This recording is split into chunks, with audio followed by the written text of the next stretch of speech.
I have in my hand a copy of the letter that was sent to us, a string of Quranic verses warning us of what awaited if we continued down the path of talking about Islam.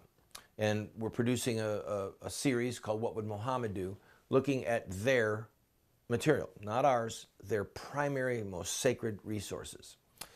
The narrative that ISIS is in is the true ancient narrative. By the way, do you see this black flag? Why do they have a black flag? The words in Arabic are that there is no God but Allah and Muhammad is his messenger. Why do they have a black flag?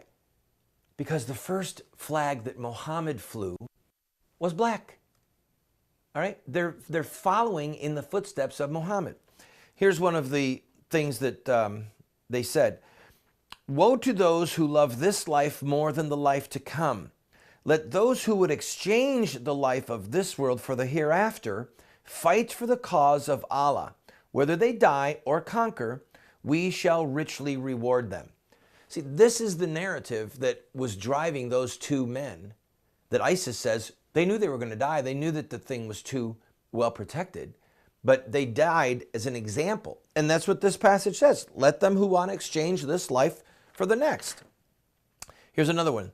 Believers make war on the infidels who dwell around you. Another one. Make war on the leaders of unbelief, for no oaths are binding with them. They can lie. They can make oaths and just lie. Allah will chastise them through you and will humble them.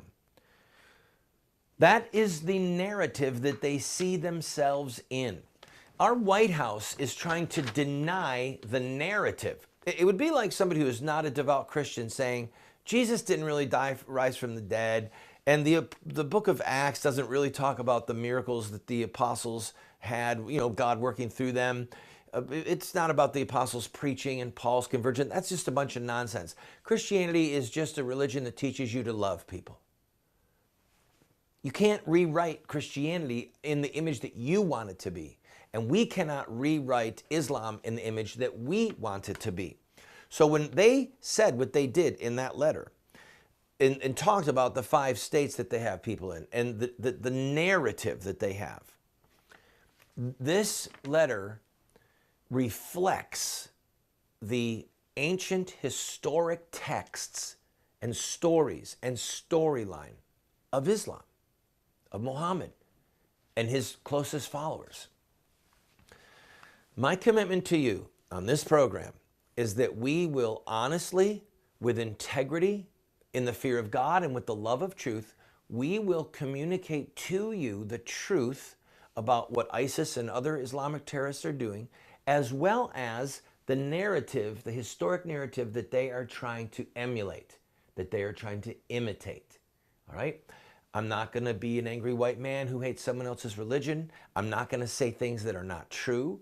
And listen, watch this program more than you watch Fox or MSNBC or any of them, because from everything I've seen on any other broadcast, you will get more of the truth on this show about ancient Islam and its connection to today's headlines than you will get anywhere else. And the reason is because I have a master's degree in international terrorism. This is what my graduate studies were in. And they taught me, they beat the fire out of me to say, just state the facts. That's my commitment to you. And the fact is, I got to take a quick break. We've been threatened, and I need your help. I'm asking you to go to the addresses, websites, whatever you see on your screen there. You pick one of them and give as generously as you can. I'll be right back with a message from Alan Keyes.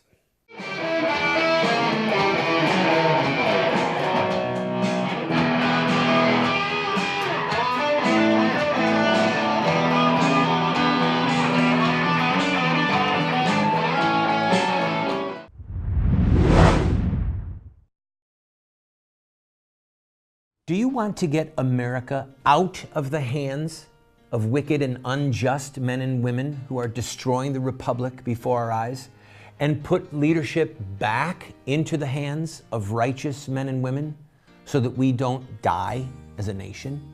Well, you're talking about social revolution, and there are rules in social revolution. We can look at the victorious social revolutions of the past, such as the end of slavery, the end of child labor, women's voting rights, the end of segregation, and so much more, and learn from their victories. Look at their actions, their images, their rhetoric, their sacrifices, and their final fruit.